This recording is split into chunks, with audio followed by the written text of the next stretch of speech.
I don't know how to describe it. Hmm. I don't want to say buttermilk, but Okay. kind of salty, a little bitter, not quite milk. Some of it was the Fairlife. I need to try that Fairlife by itself and make sure it's good. Could be a bad batch. There might have just been fewer additives in that vanilla as well that I'm used to. What vanilla? The top bag, that bag of protein powder. There's no vanilla in it. What was that? It's flavorless. That explains it. Okay. Okay, because I thought it was vanilla. Yeah. Mm-mm. Well, I'm sorry you had a flavorless, funky protein shake. it doesn't bother me.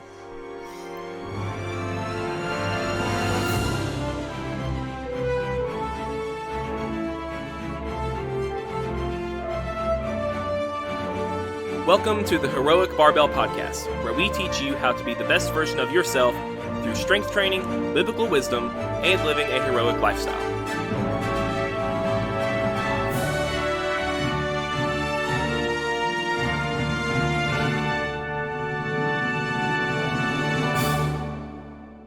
Hey guys, welcome back to the Heroic Barbell Podcast. This is Andrew Torrance, back with my co-host Cary Rock. And today we're going to talk to you guys about taking responsibility for yourself. Where do you want to start the ball rolling on this, Cary?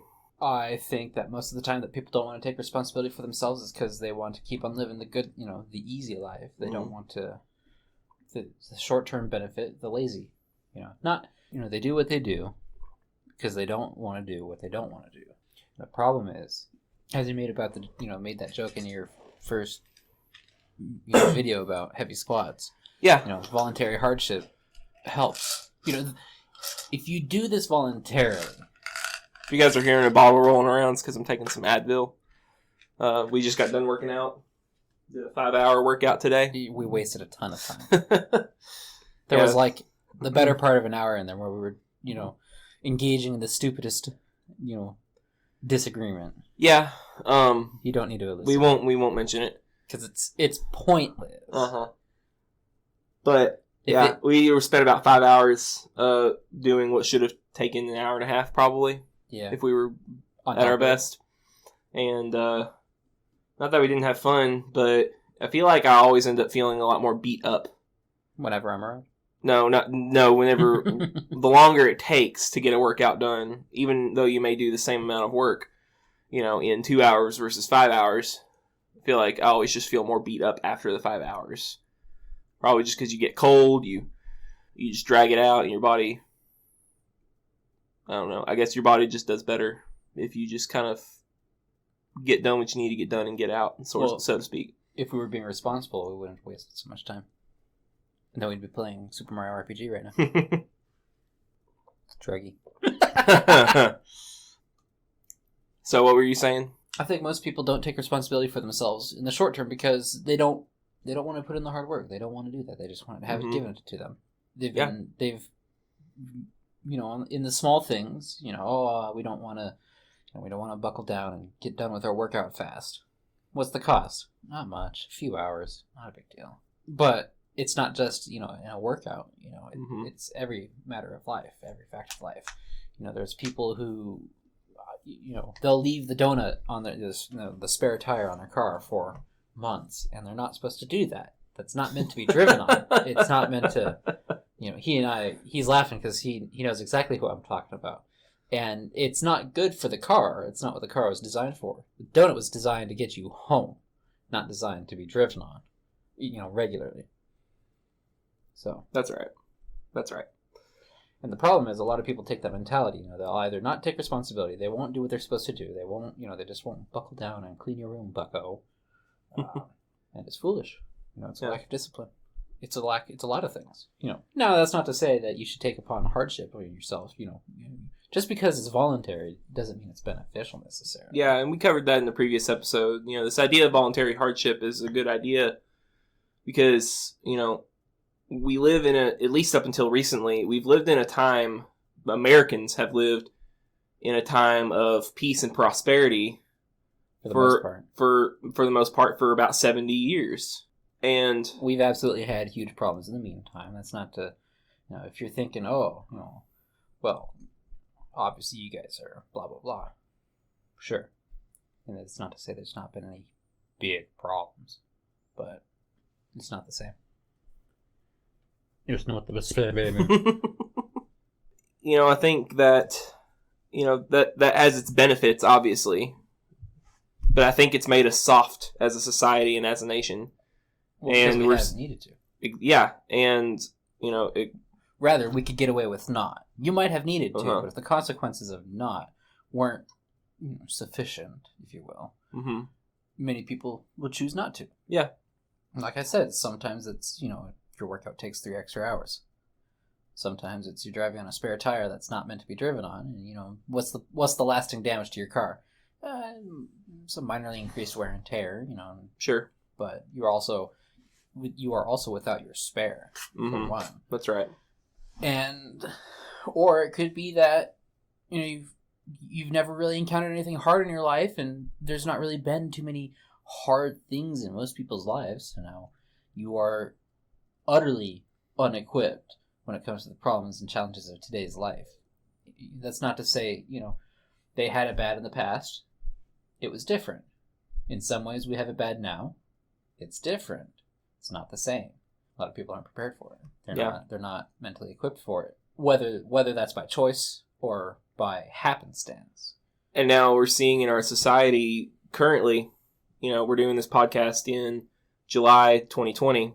Whenever you're listening to this, you either lived through it like we have, or maybe you're listening to this in the distant future. Or the near future. And, go back and look and see what was going on from January to July of 2020. You'll get an idea of what we're talking about. Kind of all hell's broken loose this year. Hardly. But the point I'm trying to get at is just that, we've had this peacetime, so to speak, for 70 years, and I think we've gone soft. We've lost the ability or the desire or the will to endure hardship. Or the and now that hardship that brings. Yes, and now that hardship is being thrust on us, by just the natural world, really, it's devastating us as a society. We don't know how to handle it. And a lot of individuals don't know how to handle it. If only you knew how different it could have been. Yeah. Yeah. Personal responsibility, Oh, somebody should do something. Well, we all have some small part to play. Did you do your part? Mm-hmm. I don't mean in the sense of, some weird, pick up that can, Susan. I mean in the sense of, well, there's a small amount of the world that you do control. Your life. Is your life in order? Do you have control of your life? Yeah. Or do things happen in your life and you don't have any control of them? That'd be a great place to start. I think it's the place that you have to start. The internal or external locus of control. If you have an internal locus of control, you control your life. Things might happen to it, and they will, and they do. But fundamentally, you're the one who, in a secular sense, guides your life. Mm-hmm. If you have an external locus of control, you don't control your life. Things happen to you. You kind of ride the wave of what happens along the way and make do with what you get. But, oh, woe is me, stuff seems to just happen to me. I know a person like this. Their life is trash. Yeah, there's a lot of people like that, and I know a few people like this. Yeah. Their lives are pretty bad. Yeah. It kind of just boils down to the fact that they won't take responsibility for themselves, and that they blame everything bad that has happened to them on other people. And certainly, that's not to say bad stuff hasn't happened to them. Right. Absolutely. But the problem is that one bad thing happens, you blame that on someone else. And maybe it's not your fault. That's fine. But what are you going to do with it? What are you going to do about it? Jordan Peterson will tell you that part of the life is defined by suffering. Life is suffering. And the question is, what are you going to do about it? Bible says much the same. Mm-hmm. This is you have a verse for that? Not off the top of my head. Okay. I didn't do the research like I was supposed to. I mean, I didn't do much research for this either, but other than listening to Jordan Peterson for 2 weeks straight. But today just kind of came upon me, and I had nothing to do with it, man. Yeah. There are a few things that are inevitable in life, but a lot of people act like there's more than that, or like there's nothing they can do. What's to be done? Mm-hmm. There's plenty to be done. Andrew was telling me earlier about, he was thinking, oh, maybe it's time that I should start doing something. He knows what I'm talking about. What was that? In particular? We can cut this out, but... Yeah, you might want to cut this part out. What was it? You were talking about, I'm going to start voting now. Yes. Maybe you don't want to cut that out. Huh? Maybe you do want to leave that in. I don't know. Because if you think now is the time to start voting, you are part of the problem as to why. If you think there's problems in this world, and you think now is the time to start voting, you are, a day late and a dollar short. Yeah, I think what I'm slowly realizing is that I've realized a couple things over the past couple years, and one of those is that, I have to take responsibility for my life or I'm never going to be satisfied or have anything beyond the most trivial definition of happiness. There may be pleasures along the way, but until there's some responsibility in my life, there's no meaning to it, and it's pointless. Nobody else is going to make you happy. Right. People think, if I just got that girl, or I just got that guy, or I got that car, no thing else will make you happy. It's only a sense of satisfaction with your life that'll actually keep you happy and content. And most people's lives, most people live wretched materialistic lives, and they will not be happy because there's always, I think it's Rockefeller that said this. And, he was asked at the time, he was like the richest person in the world. You have all this money. How much more until you're satisfied? It's said that his response was just $1 more. But that highlights the mentality. It's always just $1 more. Yep. They will never be happy. Materialistic concerns will never make you happy. You can never be happy that way because it's always just $1 more, man. Mm-hmm. Yeah. So, and I don't think it was necessarily that for me personally, it wasn't necessarily that I was chasing the material. No. I've always kind of taken pride in the fact that I was kind of raised and have kind of taught myself not to. But, there's certain aspects of my life that I've slowly realized that I'm responsible for, and my life is going to be shit. And I'm not going to be satisfied with myself until I take responsibility for those aspects of my life. So what is that going to look like? It's nice to say, take responsibility. Well, what does that mean? For me, it's going to look like making sure that despite what my personal dreams and aspirations are, or what my aversions are to, different activities in life, making sure that I'm providing for myself and my family. Everyone hates mowing the lawn. I actually hate it so much I'd be okay with having a rock yard or something. I don't mind mowing the yard. It's one of those things. Yeah, I think there are certain chores, I guess, that when you make the decision to do them, they're fun to do. They might not necessarily. In a way, fun maybe is not the right word, but enjoyable. They're certainly tolerable. Yeah, you can, it certainly would help if you were listening to music, a podcast. Getting some immersion for listening to a language. That I will say that I agree with you on that. Is that because I can think of when I was a kid and how just menial and boring and awful some chores were. Like mowing the lawn was that way. And I think that with the invention of cell phones and high-speed data plans on cell phones and the ability to watch YouTube or download any podcast you want anywhere at any time, as long as you're paying for a good data plan, which I do. I don't pay for it, but or internet plan.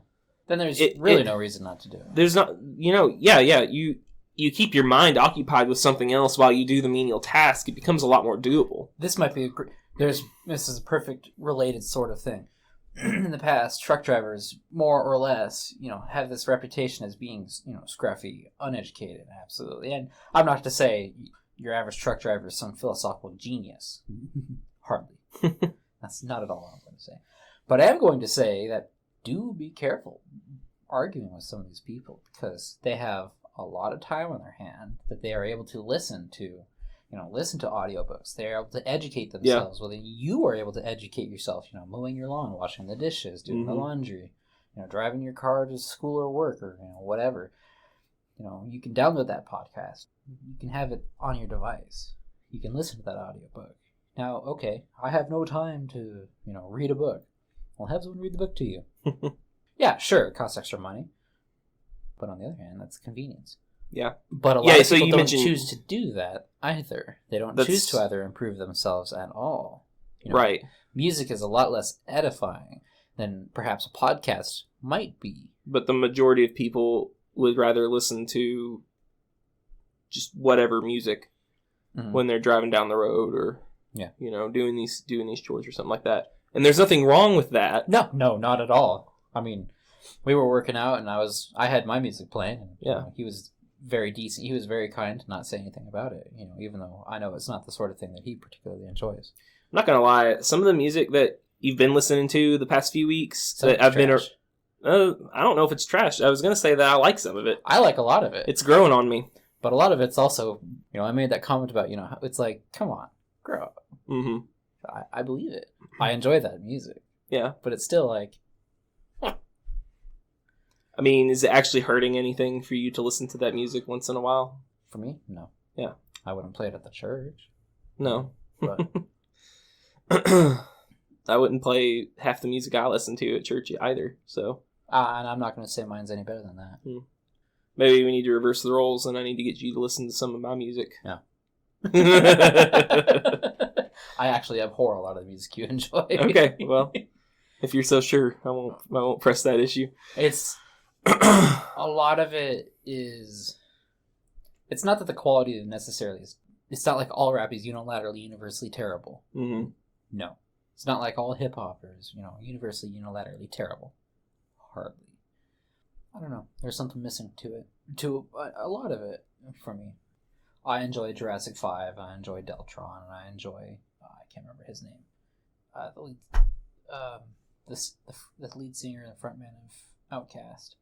And there's more. And I just don't remember them off the top of my head because this wasn't the point of the video. There's like an extra musicalness to those that's missing to me. That's missing in a lot of things. It's not just rap. It's not just rap. Or trap music or...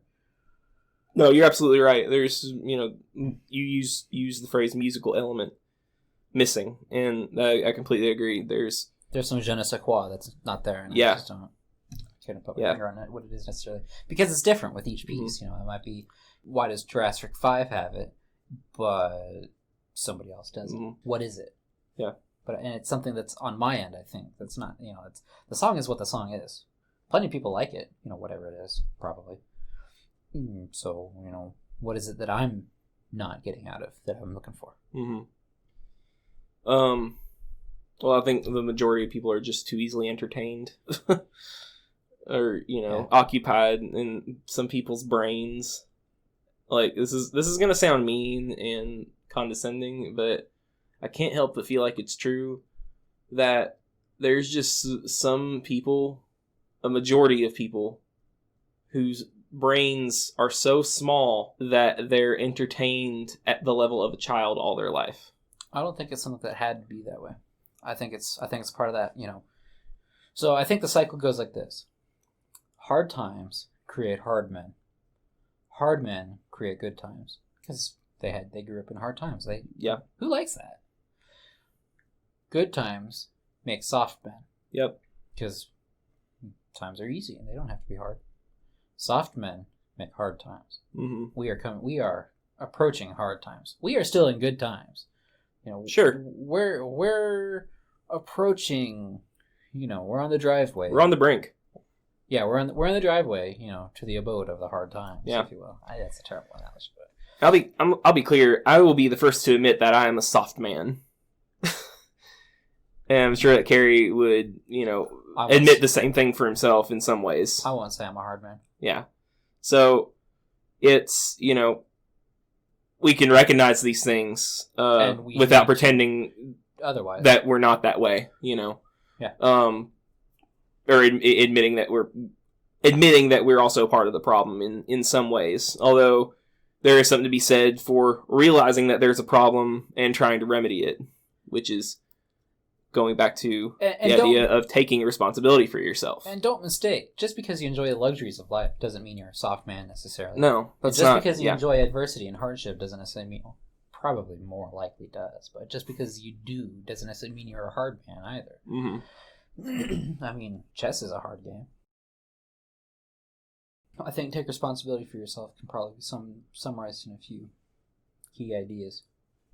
There's the cliche and trite phrase, be the change you wish to see in the world. Mm-hmm. That gets, I don't know how many times you hear that nowadays. Or maybe you hear it a bunch. But the thought is there. If you want to see change in the world, you start with yourself. Start with yourself. And go from there. I think this is where the left wing They would say the same thing. Oh, I don't think they would. I think they would. I think fundamentally they wouldn't. Why do you think they would? Fundamentally, the left wing believes that weakness is a virtue, and it's not. Well, no, they believe that. Well, maybe they do, but what I'm trying to get at is that they believe that all problems in society are due to a power imbalance. Yeah. In a hierarchy. Yeah. And now they're taking steps to be that change, the way that they see it. They're taking steps. They wish to see. They're not taking steps individually, though. They're not taking steps to make themselves better, and therefore society better. Who said anything about better? They're not. No, you're right. They're not in it to make themselves better.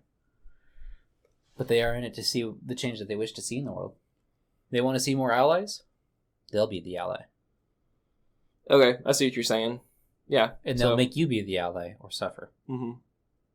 And we see that. Okay, so a better way to phrase this then would be that this is where the left gets it wrong, in my opinion, is that while they are trying to be the change that they want to see in the world, they're going about it wrong by trying to force a collective group of people to change. Which is everyone. Instead of changing themselves on a personal level first. If they would worry about that, then society would become better without infringing on anyone else's rights. Do they see any real need to change themselves? They probably don't. Most of them, I don't think they do. Yeah. It's not to say that all left-wing people are these, monstrous, narcissistic, hateful, self-centered, unthinking, like neo-Marxists, which I do think that's a big part of left-wing ideology right now is neo-Marxism, but I'm not saying that all left-wing people are that way. I know some people who are left-wing, and I would not accuse them of being that way. Mm-hmm. If we're going to change society, I think at the end of the day that the way you do that is by making yourself a better person first. So what constitutes a better person? I think that's something for every individual to decide, practically. Theoretically, as far as what I believe, what makes a better person? Is that kind of what you're looking for? I'm just hearing what you're saying. Yeah. Theoretically, if it were up to me, a better person would be someone who, better is a very general term. It's a very general descriptor. What do you want to be better in? You want to be better in your relationships? You want to be better at your job? You want to be better in better health physically? Do you want to be in better health mentally? Do you want to be better spiritually? These are all aspects of the human existence that need to be addressed and worked on. So, take your pick, so, okay, I want to be better in my physical, real life relationships with people. Okay, stop being a dick. Don't be a dick to people. This is kind of hard because I'm sure that I appear like a dick to a lot of people in different situations. And that shouldn't always be the case. But then sometimes I take things too far. I can be a very argumentative, dominating personality. And I get in arguments with people that I care about. And that's one of the most pointless, non-settleable, non-tractable issues. Yeah. Sayre's law, Sayre. The more emotional investment, most likely, the less important the matter is. Mm-hmm. More emotion, the amount of emotion is inversely related to the importance of the issue. Yeah, tends to. It's like Moore's law. So you need to stand up for what you believe in a relationship. You need to stick to your values, for sure. But you don't want to try to force anyone else to have those values. You don't want to punish them for not having those values. Another one would be, to be kind to people in a general way. And again, if you're sticking up for your values and trying to edify, you want to edify people in a relationship. What does edify look like, Cary? Can you explain the term edify? Edification would be, like on a building, it would be improving the appearance of it and improving the quality of it. So you can get a concrete building. It's just all concrete. It's entirely utilitarian. There is no beauty in its form except for its function. And there's absolutely an austere sort of beauty in function. And it's always worthwhile improving that. That's always beautiful. But there is also a beauty in its form. And I think people they either go one way or the other, and they kind of skip the middle ground. I think sometimes that's why people, stereotypically think German engineering, some sort of masterpiece, masterwork kind of thing, because they tend to have both form and function. They tend to think, the masters of, culture, they're well read, they're well known. They know well, you're supposed to. So what does it have to do with people? When you talk about edifying people? Does it improve you? Yeah. No. That is it. Yeah. It's something edifying. Does it improve you? Yeah. So that's the point. Hmm. You want to try to improve the people that you're in relationships with. Not like... Not in a narcissistic, forcing them to change. I know what's best for them, and I'm going to mold them into my image kind of way. And that's a great way to it. Destroy. Yeah. That's selfish and that's wrong, and that's what we're trying to avoid here. So another way to take responsibility for a relationship with someone, which is, that's what we're talking about, right? Taking responsibility in these different aspects of your life. Mm-hmm. Or being a better person. No, we're talking about what being a better person looks like. They tend to be related. If you're going to take responsibility, if you're going to be a better person in a relationship, you're going to want to take some responsibility for that relationship, going back to what we're talking about. And part of that looks like taking what is best for the other person in this relationship and putting it above your wants and needs. At least sometimes, if not all the time. I would say improvement tends to look, very generally looks more in the form of turn to God, get right with God, seek His desires. Okay, you might not necessarily like to hear some of this, but God doesn't want a lazy, glutton, slothful. He doesn't want these wretched people. I mean, we're all wretched. That's not the point. He doesn't want somebody to stay that way. Yeah, that's a better way to say it. You don't want somebody to stay that way. Yeah, I think to say that God doesn't want somebody goes against some basic tenets of Scripture. God doesn't want somebody to stay that way. Exactly, yeah. You cut me off, and then that's exactly that whole context thing that we had 2-hour episode on. Right. Yeah. No, don't cut me off and take that out of context. No, he absolutely loves you. He died on the cross for your sins. There you go. And suffered unknowable. He paid your debt. And if you so choose, that option is there. Your bill will be paid for you. You don't have to do it. By grace. Now, accepting all that premise, which was not the point of this necessarily, is that if you're seeking what he seeks for you, everything will improve. Yep. Absolutely will improve. Read Proverbs, particularly. We read the wisdom literature of the Bible, particularly, and understand it. So Proverbs, Ecclesiastes, so there's a number of Psalms that are of value, more on the pathos side. Mm-hmm. They'll resonate. James, and the book of Jude too, because that's not necessarily wisdom, but it helps in discerning a number of things, particularly at the time the Epistle of Jude was written regarding Gnosticism, which, surprise, is never gone away, and we are only seeing more and more of it. If you've ever heard, did you say not agnosticism, but Gnosticism? Gnosticism. Okay. So I need a refresher on what that means. Secret knowledge. Secret knowledge, and it's not in the sense secret like it's secret in the sense of like it's a black thing. You wouldn't understand. Okay. You're not black, so you'll never understand. Yeah. You can't understand. Okay. Because you're not black. Sure. That's the sort of secret knowledge. Gotcha. And I bring that up particularly in point because we see it, you've heard it, maybe some of you guys haven't. I remember Mm-hmm. at least hearing of it, not necessarily at myself, but I have heard it. Yeah. You know, and it's a woman thing. You'd never understand. My, how condescending of you. You know, that's incredibly. What do you think of me then? If I would never be able to understand, is your issue really that different? Is your issue really that unknowable? Maybe I won't necessarily perfectly understand. I mean, perfectly know it, but I wouldn't understand it. I don't know about that. So, what is the Book of Jude telling us about Gnosticism in general? Yes.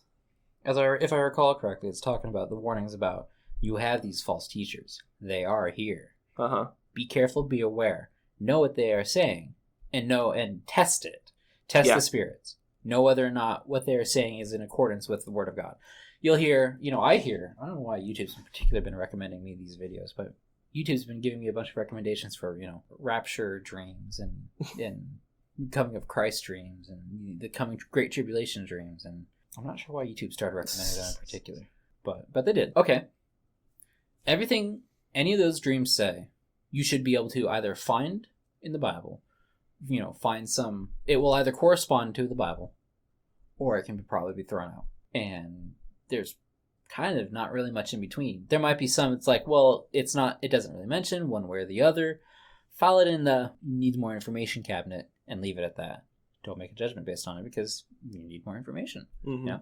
If it's good, it'll line up with what God says. Yeah. If it's not good, it will not line up. So when you hear people say, if you ever hear a video about Terrence McKenna, blah blah blah, machine elves, oh man, machine elves. People think this world is mundane. That is only the simplest understanding of it. In a sense, we are putting on a show for the spiritual world. We are the puppets. We are the players on the stage. Okay. And people don't necessarily like to think about that. We live our own lives. We have our own parts to play. Yeah. We have, we absolutely have a say in the matter. This is our life, And I'm not to say, the machine elves are demons. People take DMT, mescaline, whatever, psychotropic of their choice, and they'll trip. And they'll see these creatures, and they'll tell them things. And the things they tell them might not necessarily be wrong, but that's not to say that they're right either. And they will always deny the Lord. Machine elves. I wasn't the one who named a man.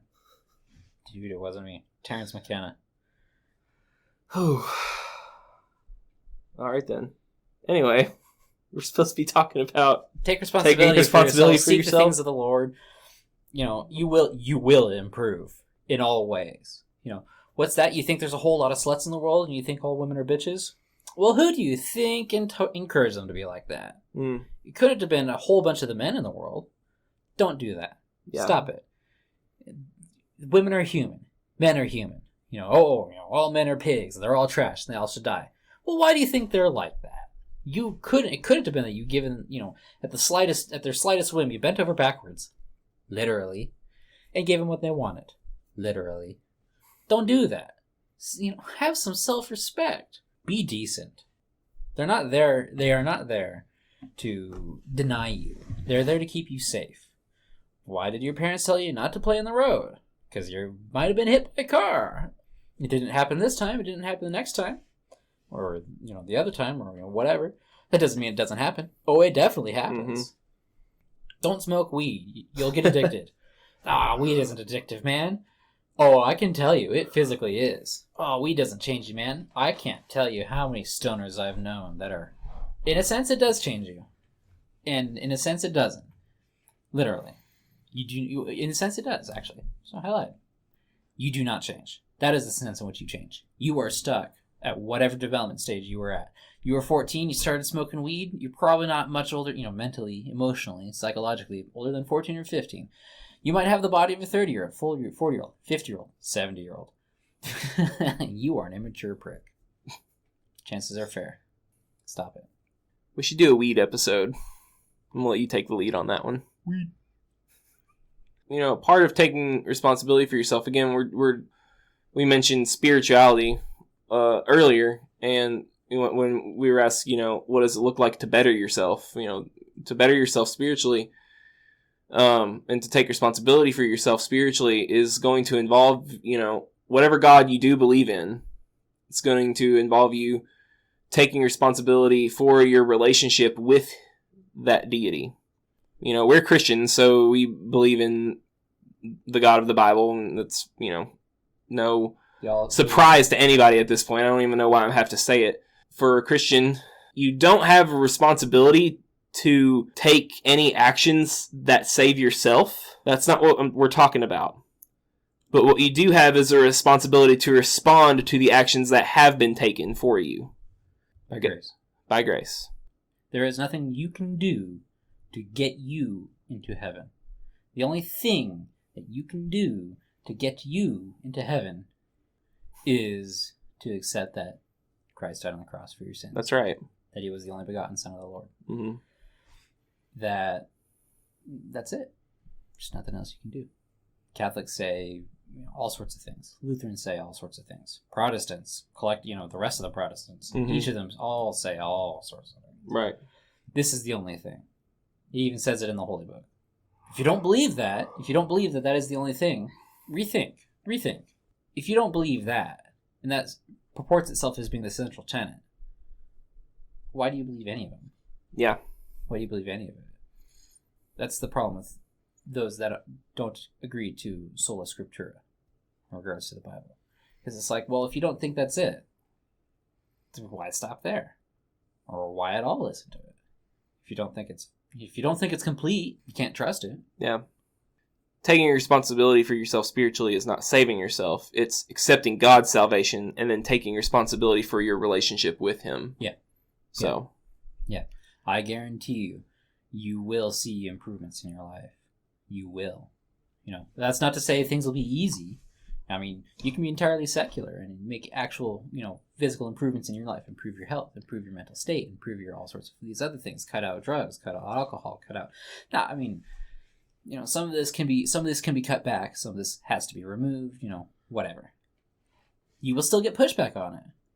You're fat, you might have had fat friends or family members. I guarantee you some of them will be, they'll be coming at you. They'll be attacking you. Maybe not necessarily physically. Probably not physically. But they will, they will attack you in other ways, Oh, why are you doing this to yourself? Do you hate yourself? There's something fundamental about humanity. Crabs in a bucket. Yeah. When a person, because, people in general, group mentality, people are dumb, dangerous animals. Yeah. And we have a sin nature. Sheep is the best description of us. Yeah. Entirely helpless, really. All it takes is one malicious thing to come along and everyone loses it, or they jump ship, or they get trapped, deer in the headlights, and they get caught and utterly ruined. It's more than that, though. There's a maliciousness inside of ourselves as well. Yes. That's sin nature. Oh, like and that compounds the problem, because now you don't just have sheep, you have evil sheep. Yeah. Evil sheep that are going to constantly be trying to stray away, leave the fold, kill other sheep, just constantly causing trouble without any threat to anyone else. Just a general aura of chaos and destruction that comes with human society. Why would you think that humans are innately evil, man? Or, have this innate darkness to them? Don't you know? People are born blank slates. Aren't you going to answer my super honest question? I wasn't sure if you were asking it to me or asking it rhetorically. A little. You want an answer? It would help. It might help some. All right. So, okay, why do we think this way about people? And more than just because the Bible tells us so. Because anything the Bible says should be able to be verified separately. Yeah. And that which can't be immediately verified,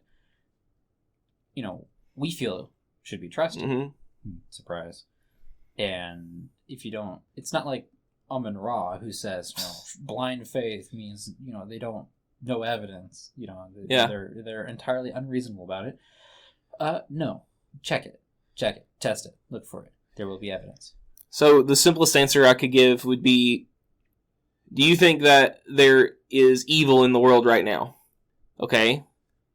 If so, what do you think is the cause of that evil? Where did that evil come from? Where did that come from? Mm-hmm. And where did the first one come from? Did it just pop into existence? Or is there no evil?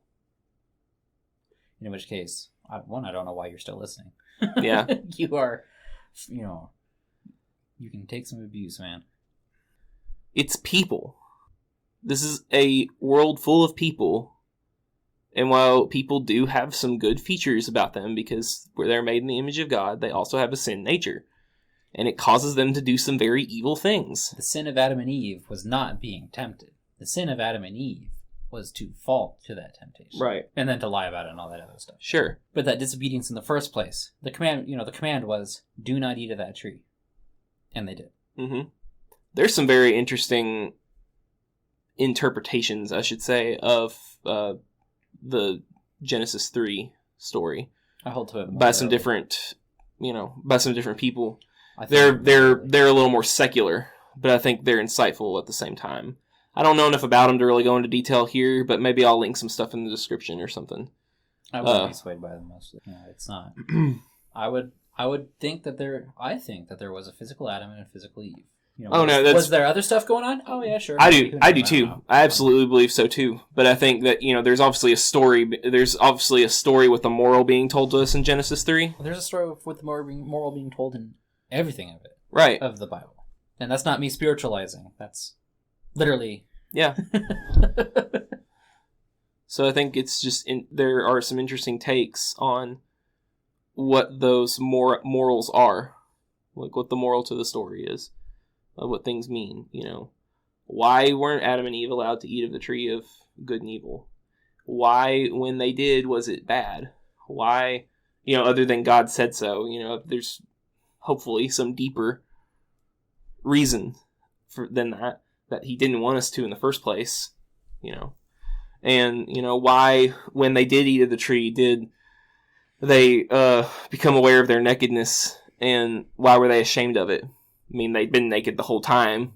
Nothing changed. Why weren't they aware of it up till then? Yeah. And why was it something to be ashamed of? Yeah, I mean, these are important questions that I think need a very intelligent answer and require both a good knowledge of Scripture, but also of a good knowledge of humanity. Yeah. In case you think this hasn't happened before, all this trouble and trial that's going on today. Look through history. Yeah. It's happened before. I don't think it'll happen again. But it certainly has happened multiple times before. Not necessarily to this extent. And obviously, the details are different. And the fine details are different, but the gist of it's always the same. And this is the build up to the fall of the Roman Empire. I'm not even joking. Mm-hmm. This is the build up to the fall of the Jewish Empire, or the Jewish kingdom rather. This is the build-up to the fall of the Medo-Persian Empire. This is the build-up to the fall of the Grecian Empire. Mm-hmm. This is the fall, rising, all that. The list goes on and on and on and on. Yeah. The original point I was trying to make was that the people have a very evil nature to them, and I think that part of taking responsibility for yourself is saying that I'm going to do my best to keep that evil nature, that sin nature, at bay and be the best image of God that I can be. And when you do that, all of a sudden, it's like, and if anyone's confused about what I'm trying to get at this point, let me put it this way. Let me make this analogy. If you have a container of water, that water is made up of individual molecules, H2O molecules, right? What would be the easiest way to, what's something that you can't do?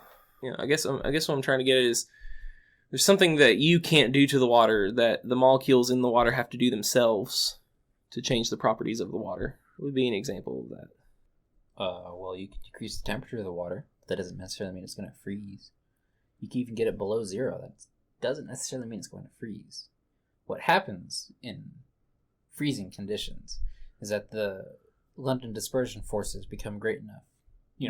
I say they're dispersion. It's a funny. The attractive forces between the molecules becomes great enough that they'll bind. Right. So there's something that you can't do to the water, no matter how hard you try. Because you're trying to put this outside influence in of saying, okay, water freeze. But the water won't freeze unless the molecules individually do a certain thing. And that's, they form those low energy bonds. They form the low energy bonds. The analogy is this. If you have a society of people trying to legislate or force morals on people, just doesn't work. You have to get to the heart of the individual, and each individual person has to decide, I'm going to take responsibility for myself, and I'm going to be a good person to the best of my ability. And that's that's how a society is made better. Here's a note. It's attributed to John Adams. Our Constitution was made only for a moral and religious people. It is wholly inadequate to the government of any other. We are not moral, and we are not religious. Right. No wonder it's fallen apart. Yeah. It was built on the understanding that, there would be these other aspects present in the population that aren't there anymore. Right. I've heard there are plenty of people, and there were plenty of people when this was written, this quote you just gave, that are moral but aren't necessarily religious. You can be a upstanding citizen and have a moral code without explicitly being a religious person. You are. And for the sake of this conversation, that's okay. Sure. Yeah. You also know you are the minority if you are that person. Mm-hmm. You have, if you are that person, you obviously have the will and fortitude to withstand the will of the masses, if you will, to that peer pressure. Most people don't. They don't train it themselves. They don't consider it important for any number of reasons. Mm-hmm. So let's talk about rights and responsibility. Mm-hmm. This is something that I've come across in the last couple of weeks. This is something that also goes back to, the American Revolution and, the early years of our country, and even before that, because, the ideas that guided our founding fathers' thinking, weren't completely original. There were, perhaps they're Enlightenment ideas. There was perhaps 100 years before them of thinking along these lines. At least. Yeah. So Thomas Jefferson wrote in the Declaration of Independence that all men are endowed with unalienable rights, the pursuit of life, liberty, and happiness. I think the original particularly. Was it property? The original version was life, liberty, and property. And life, liberty, and property. It was okay. changed to life, liberty, and pursuit of happiness. When was it changed? It would have been early drafts of the Declaration. Okay. And it's based on ideas of John Locke. Okay. Which Enlightenment, surprise, Enlightenment right. thinker, Enlightenment document, Enlightenment inspired document. We shouldn't be shocked. Mm-hmm. Yeah, so we do have rights. We have a lot of rights, especially in America. We are entitled to certain things because we're American citizens. That's great. But you know what we also have? We have responsibilities. And no one wants to talk about those responsibilities. Because most people don't think that they do. That's right. Most people don't think that they do. And this one actually does extend to pick up that can, citizen. You might. A lot of people bristle at that, but think of it like this: from a different angle. You threw it down on the ground. You should pick it up. Mm-hmm. Now I know that's from Half-Life or whatever it is, or Half-Life 2, and it's literally a soldier being oppressive. Yes, I know. Mm-hmm. But it does still need to be picked up, and you are there. That the soldier is there putting his boot on your throat, metaphorically speaking, is beyond aggravating. And it's wrong. And it is incredibly wrong. And it makes me want to. It makes me want to not pick up the can 10 times more than I was already willing or not willing to do. Sometimes it makes me want to pick up the can, make it a spike, and stab him or attack him. But yeah, it's a great analogy for what's going on right now with masks. Okay, this is his hobby horse. You know what? I'm not gonna lie. I am probably not gonna wear a mask in most public situations. You all can hate me for that all you want, But here's the thing. Because of what we're talking about, this idea of rights and responsibilities, I have the right to not wear a mask. All day long, I have the right to not wear a mask. And if you try to argue that I don't, you are retarded. I'm sorry. You do also have a responsibility to those who make the laws. Just because, say, for example, over in... See, we talked about this last time, though. We have a responsibility. We have a responsibility to just laws. We have a responsibility to render unto the Lord what is the Lord's, and render unto Caesar what is Caesar's. It might not necessarily be a just law, but that's not for us necessarily to correct. I mean, we have the chance, and here in the United States and in a number of places in the world to, we have a democratic process. Mm-hmm. Engage, use that, be the change you wish to see. Right. Friggin' vote. And know what you're voting for, and be, not to say you have to be an expert, nobody has time for that, but understand what you're voting for. It might be worthwhile increasing, maybe increasing tax or whatever, I don't know, for some public good for a while. But you also have to know that, I come from California. The one thing that's almost as permanent as death in California are temporary fees and taxes. Ben Franklin actually is quoted as saying that the only things that are certain in life are death and taxes. Yeah. So. Yes. But that's not the same thing. That's just death and taxes. Fine, whatever. There's a lot to be thankful for. You literally just said death. I did say death. And you said fees and taxes. No. Temporary fees and taxes are permanent in okay. California. Understand that in many places, they'll be permanent there too. Uh-huh. Know what you're voting for. So, here's my point. Don't vote for a friggin' high-speed rail line between Cows and Bakersfield and Barstow. Victorville? Dumb. So, here's my point. I have the right not to wear a mask. But I also have the responsibility to upholding other people's right to life. Now, here's the question. Does my wearing a mask or not wearing a mask to an appreciable extent threaten your right to life? And if I'm going to take any responsibility for your life, aren't you supposed to take some responsibility too? Shouldn't you wear a mask? Shouldn't you stay home if you're afraid of getting sick? I went to a baptism the other day. But god damn it, there's been so many goddamn self-righteous people on the internet you don't have to shout. Telling me to wear a mask. You still don't have to shout. That I'm now 20 times less likely to ever wear one. And I'm sick and tired of these fucking idiots trying to tell me what to do and calling me a murderer for not wearing a mask. It's ridiculous. While they're out in public and not wearing a mask. I went to a baptism the other day, and we were in a public place, where I live. There is no mask, in public in effect kind of thing going on. Now there is, but at the time there wasn't. Anyways, we were at a baptism. We were just going down to the shoreline, and then we were passing a couple women who were sitting on the shore, and they were absolutely allowed to be there, all that jazz. We had asked if they didn't mind if we would could use that spot for a few minutes. It wouldn't take too long, maybe 40 minutes at most, and we can baptize a few people, and then we'd be out because, they were there first for one, and okay. Their response was incredible. For one, oh, are you sure? Your baptism, your religious ceremony is more important than public health. It's like, oh, two fat women are going to lecture us on whether or not it's useful, whether or not it's the value of some personal spiritual rituals, whatever, about public health. When one, they're not wearing a mask. Two, they're out in public, and three, they're obese. Do you know the drain on the public health system that causes? Yes. It's pretty bad. Obesity, smoking, excessive addiction, excessive drinking, gluttony. Yeah. Not just of food.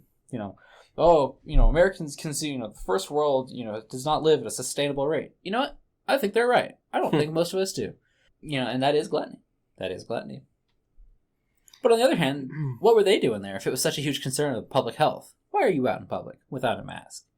Yeah, it's a complete hypocrisy. It's hypocrisy, and it's, you know, there are so many things more wrong with the world with whether or not people are wearing a mask for a virus that, one, is less deadly than the flu, and two, at this point, and two, has been blown completely out of proportion by the media. 3, masks aren't even known to be effective. I mean, it's not like, oh, there's no studies. Studies do not indicate that they're that effective. With how contagious this virus is, and it is wildly contagious. Wildly contagious. With how contagious this virus is in comparison to the flu, compared to how deadly the flu is in comparison to this virus, I am not at all going to say this is anything to take lightly. I'm not at all going to say that this is, no big deal. I am going to say that, the measures that have been in place have not been as effective as they would like you to think. They've been more, it's more to give, the Karens of the world a taste of power and have them want more of that power. For them to put the boot to your neck. Little by little, it inches closer and pushes down harder. This is why I refuse to wear a mask. They are foolish, to say the least.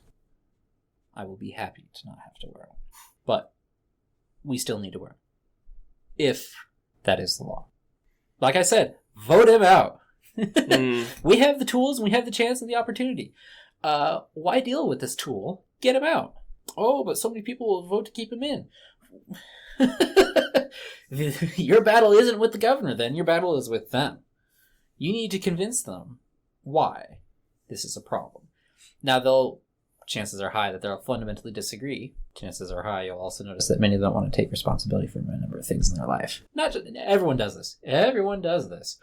I don't want to take responsibility for my bills. But that's not what I'm talking about. Right. Or it's a matter of hypocrisy again. Rules for thee, but not for me. Right. Oh yeah, BLM, fight the power, man, and then they turn on you, as they always do. Right. As they always do. The left will eat its own. We are seeing that now. It's the whole dragon of chaos sure. idea that eats its own tail. Yep, Akkadian in the religion of ancient Babylon. Mm-hmm. Well, Cary, do you think that we've beat this topic to death yet? We can probably beat it more and harder. I don't feel like it. This has been episode 6 of Heroic Barbell Podcast. This is 5. This has been episode 5 of episode 6. Episode 5 of Heroic Barbell Podcast. Oh, man. I hope you enjoyed Andrew's yelling, because he doesn't need to yell. I'm pissed. I didn't notice. We will see you all later.